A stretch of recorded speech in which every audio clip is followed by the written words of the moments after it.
आज हम शुरुआत करते हैं एक छोटी सी कहानी से। एक राजा था, उसके पास लगभग बहुत बड़ा दरबार था, 20-25 मंत्री थे। प्रधानमंत्री का चयन करना था। 4 मंत्री ऐसे थे जिनकी योग्यता लगभग लगभग एक जैसी थी। अब उन 4 मंत्रियों में से एक प्रधानमंत्री का चयन होना है। राजा ने एक छोटा सा उसकी कंडीशन रख दी कि भैया एक बड़ा सा ताला होगा और उसको मैथमेटिक्स के साथ खोला जा सकता है। गणित जिसको आता होगा, फार्मूला आता होगा, उसको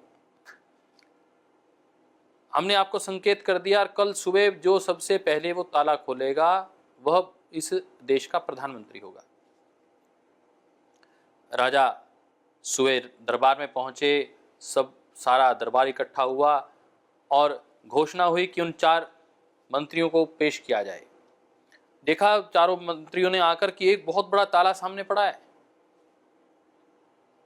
चाबी नहीं है।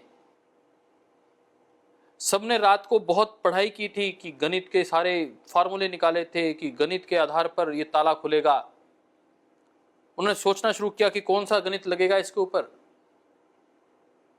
पहला गया, उसने अपने सारे गणित के फार्मूले को लगाया, सामने उस गणित के फार्मूला लगाने से कोई लाभ उसको दिखाई नहीं दिया। दूसरा व्यक्ति आया, दूसरे ने भी प्रयास किया, कोई सफलता हासिल नहीं हुई। ऐसे ही तीसरा व्यक्ति भी आगे आया, रिजल्ट वही। परंतु चौथा व्यक्ति जो बहुत सहायता के साथ इस सारी प्रक्रिया को देख रहा था, उसने देखा कि एक ताले पर अंकगणितीय कुछ बना हुआ है। वह नजदीक गया, परंतु उसने पहले देखा कि ताला आखिर लगा हुआ है या नहीं हुआ। उसने देखा कि केवल हुक लटका हुआ है। उसने उठाया हुक को, थोड़ा सा ताकत लगाई और उठाकर साइड में किया तो देखा ताला खुल गया। दोस्तों मित्रों, कई बार समस्या इतनी बड़ी नहीं होती, हम उस समस्या का आंकलन करके तैयारी करने में बहुत सारी ताकत लगा देते हैं। यद्यपि वो बहुत सरल सी एक व्यवस्था होती है, व्यक्ति को केवल सजग रहने की आवश्यकता होती है और वह हमारे जीवन में असफलता का कारण बन जाता है, और वह असफलता अवसाद और अवसाद तनाव का कारण बन जाता है। आज मैं आपका ध्यान इसी विषय पर आकृष्ट करना चाहता हूं। ये पिछले कुछ दिनों में मेरे साथ भी घटित हुआ। परम श्रद्धेय स्वामी जी महाराज ने एक हरियाणा में एक दायित्व लगा रखा है।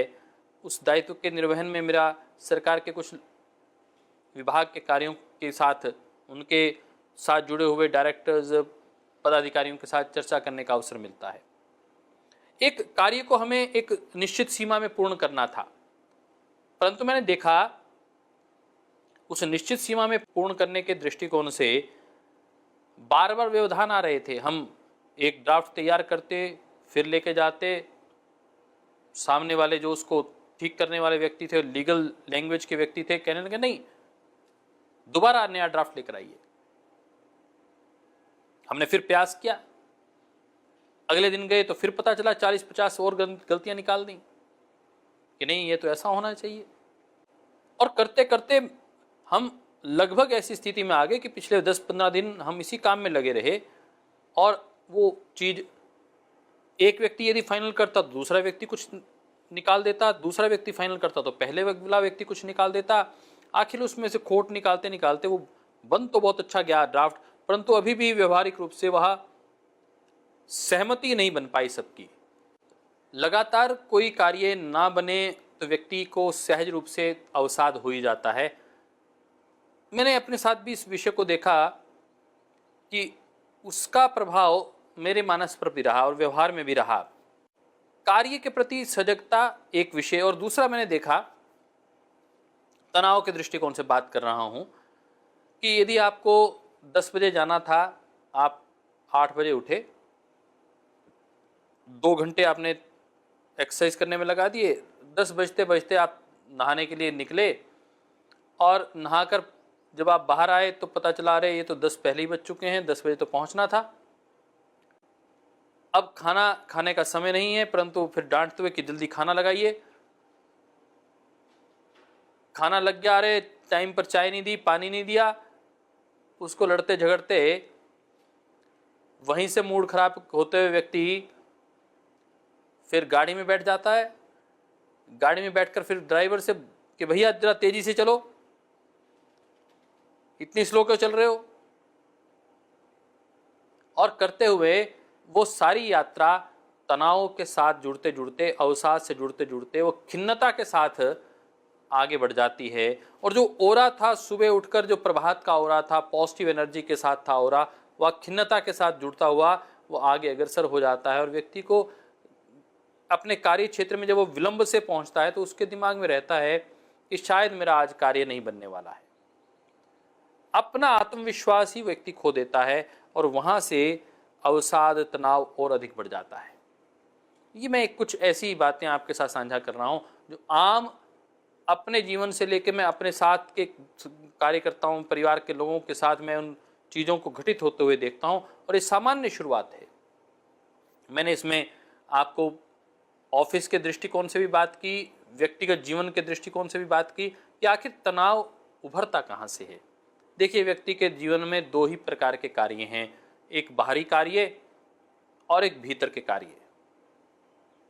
बाहरी कार्य जो हमें अपनी आजीविका के लिए, समाज की सेवा के लिए करने हैं, गुरु संकल्प को पूरा करने के लिए करने हैं, राष्ट्र सेवा के लिए करने हैं, वो कुछ बाहरी कार्य हैं।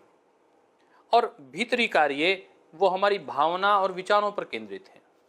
हमारे विचार कैसे हैं, हमारी भावनाएं कैसी हैं, और उन विचारों और भावनाओं को जो लोग आंदोलित करते हैं, प्रभावित करते हैं, उनका हमारे जीवन पर बड़ा गहरा प्रभाव पड़ता है।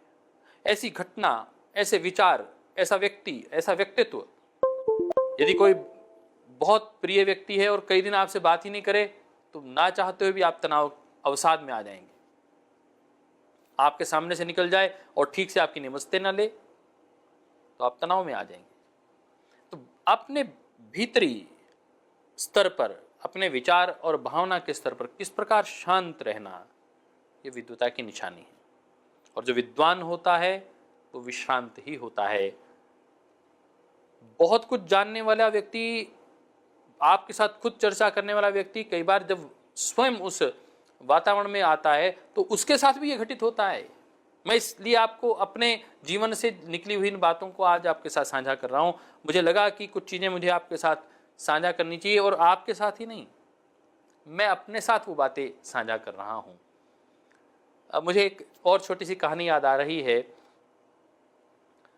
4 दोस्त थे, एक जगह शराब पीकर और चले कि अब हम अपने घर की ओर चलते हैं। उनके घर में रास्ते में नदी आती थी। देखा भैया अंधेरा बहुत हो चुका है, और वो जो खेवट था वो छोड़कर अपनी नाव बांध कर चले गया। एक ने कहा कि मुझे तो नाव चलानी आती है, बाकी 3 भी बैठ गए। अब वो इतना पिए हुए था कि उस खेवट की नाव का चप्पू ढूंढा। पहले उसने आधे घंटे में तो चप्पू ढूंढा और लेकर चप्पू वो चलाने लगा। जब सुबह उठे, नींद खुली, जब होश आया तो पता चला कि अरे, नाव तो हम खे रहे थे, चप्पू तो चला रहे थे, परंतु उस रस्सी को तो खोला ही नहीं जो नाव ने बांध रखी थी। सारी रात वो चप्पू चलता रहा, चारों लोग लगे रहे उसमें, पानी में आवाज आती रही, परंतु रहे वहीं के वहीं। कई बार हम समस्या उत्तेजना के वश उसे पूरा नहीं कर पाते। उत्तेजना थी, नशे में थे, और समस्या को हमने समझा ही नहीं और हम लगे अपने काम में। रिजल्ट वही ढाक के 3 बात। तो हमें समस्या को समझना होगा, समस्या का क्या समाधान हो सकता है उसको जानना होगा, और फिर उसके निराकरण के लिए अपने को तैयार करना होगा, शारीरिक और मानसिक रूप से, और फिर आगे बढ़ना होगा। दोस्तों मित्रों, आज की शुरुआत मैंने एक कहानी से की थी, आज आपको एक और कहानी सुना दी। मैंने ऐसे किया तो एक छोटी सी आवाज़ आई, ताली बज गई, शोर हो गया। मैं ही हूँ, ऐसे करता हूँ, ध्यान में बैठता हूँ, अपने मन को, अपने प्राणों पर एकाग्र करने का प्रयास करता हूं तो पूर्णतः नीरवता, शांत हो जाते हैं। और उसी दोनों हाथों से जब मैं ताली बजाता हूं तो वही शोर मैं पैदा करता हूं। शोर तनाव का कारण है, शब्द पैदा होना ये तनाव का कारण है, और शब्द रहित होकर, निशब्द होकर भीतर उतरना और अपने में ही खो जाना और मौन में आ जाना, यही विद्वता और विवेक की निशानी है। हमें स्वयं तय करना है, और हमें तनाव है तो उसका कारण मूलतः हम हैं, ये हमें समझना होगा। परिस्थितियां हमारे मन की मनस्थिति को बदलने का प्रयास करेंगी। परिस्थितियां आएंगी, सड़क पर हम चलेंगे, रोड ब्रेकर्स आएंगे, बैरिकेड्स आएंगे, टोल प्लाजा आएंगे, रेड लाइट आएगी, परंतु उसमें खिजना नहीं है, उसे स्वीकार करना है, थोड़ी देर रुक जाना है। असफलता आएगी, वो असफलता कुछ देर के लिए जीत को टाल रही है, परंतु सारी जिंदगी के लिए उस जीत को नहीं टाल सकती, बशर्ते आप दृढ़ता के साथ उस कार्य पर लगे रहें। बाह्य परिस्थिति अपने मनस्थिति को बदलने का प्रयास करेगी, उसका प्रभाव रहेगा। जैसे बाहर गर्मी होती है, आपके शरीर को गर्मी लगती है, पसीना आता है, परंतु आप उसका प्रबंध करते हैं, एक पंखा लगा लेते हैं, कूलर लगा लेते हैं, एसी लगा लेते हैं, और आप एक निश्चित वातावरण में, एक निश्चित टेम्परेचर में रहते हैं, जिससे आप उद्विग्न नहीं होते। ठंड होती है, आप स्वेटर डाल लेते हैं, कोट डाल लेते हैं, वार्मर डाल लेते हैं, और बहुत ज़्यादा ठंड होती है तो आप हीटर लगा लेते हैं पास में, परंतु आप अपने कार्य को बाधित नहीं होने देते। बस कुछ ऐसी ही कला हमें सीखनी है जब ये तनाव हमारे मन को प्रभावित करता है। कोई ऐसी परिस्थिति हो जाती है, कोई ऐसा शब्द हम सुन लेते हैं, कोई व्यक्ति ऐसे हमें जब डांट लेता है तो लगता है कि उससे तो मेरा मन बहुत चिंतित हो गया, बहुत प्रभावित हो गया, और सब पिछली बातों को, अगली बातों को भूलकर हम उस पर फोकस हो जाते हैं कि अरे मुझे तो डांट दिया।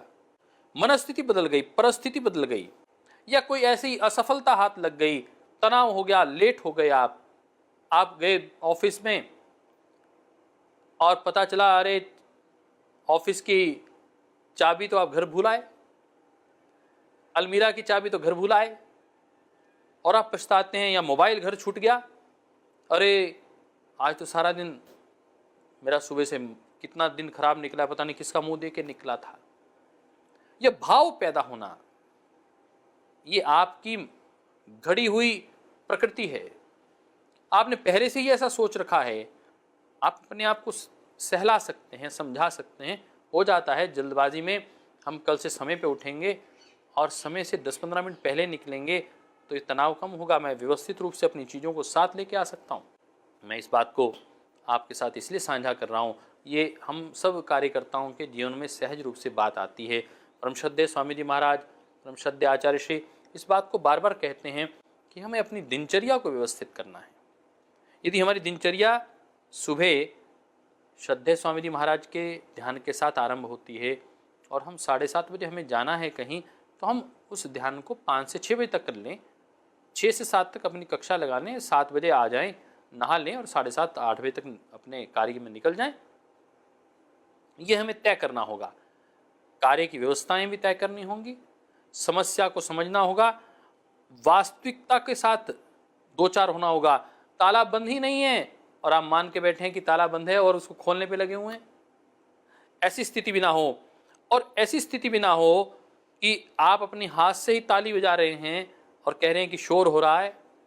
आप अपने हाथ को ऐसे ले आएंगे, ध्यान में बैठना शुरू करेंगे, अपने आप को एकाग्र करेंगे, आंखें बंद करेंगे, अपने श्वासों पर ध्यान लगाएंगे, तो वही जो शोर तनाव का कारण बन रहा था, शब्द जनित हो रहा था, आप निशब्द होते ही, सहज होते ही सारे के सारे आप प्रसन्नचित हो जाएंगे और सारी समस्याओं का समाधान आपको दिखाई देने लगेगा। थोड़ा सा एकाग्र होइए, अपने भीतर उतरिए, अपने विचारों को एकाग्र करिए, थोड़ी देर मौन हो जाइए।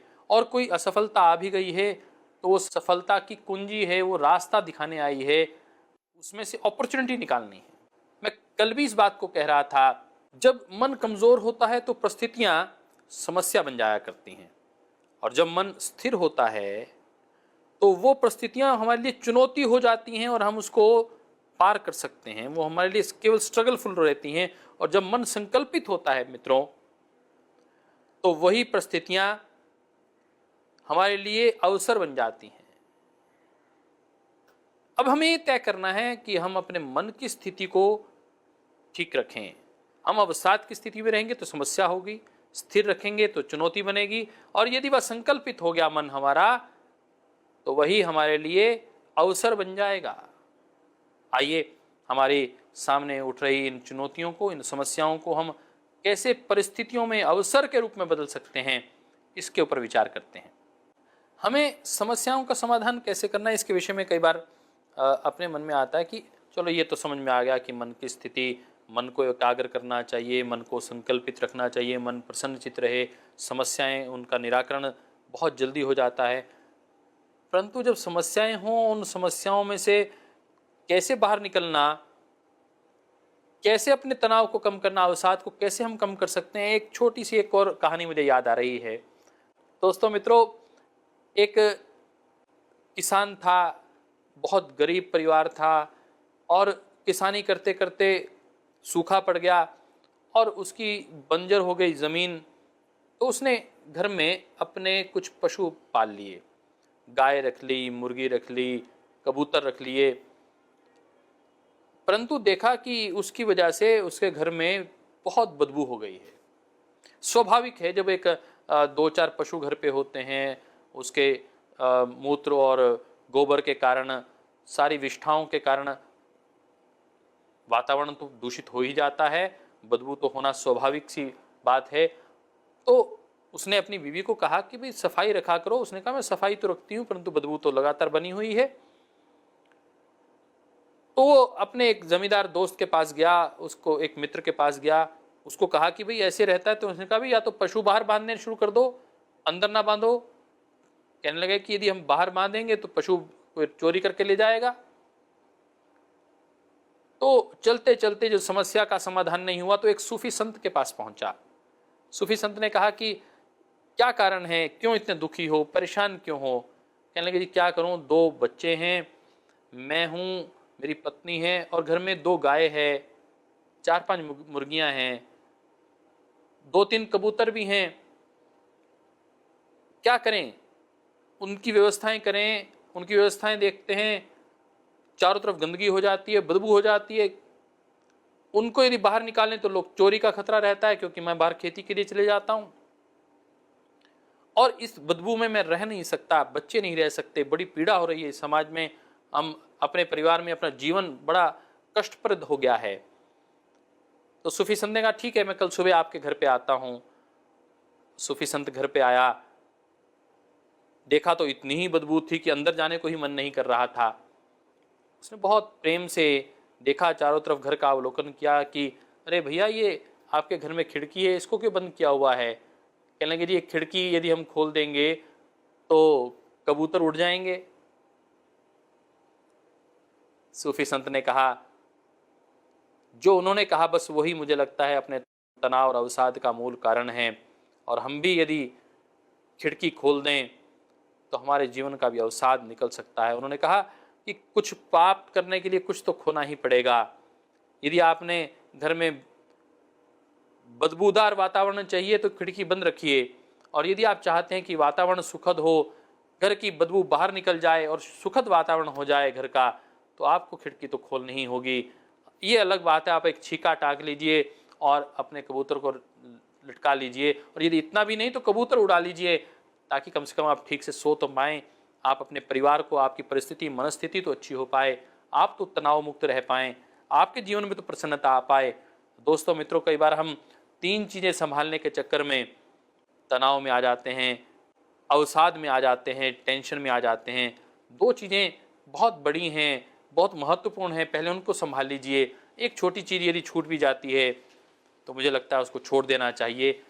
कुछ देर ठहरिए, अपने आप में शांत हो जाइए, स्थिर हो जाइए, प्रसन्नचित्त हो जाइए, सभी समस्याओं का समाधान होगा। योग को अपना साथी बना लीजिए, गुरु तत्व को अपना आलम्बन बना लीजिए। इसी बात के साथ आज की वार्ता को विराम देते हैं। ओम सर्वे भवन्तु सुखिनः, सर्वे सन्तु निरामया, सर्वे भद्राणि पश्यन्तु, माँ कश्चित् दुःखभाग् भवेत्।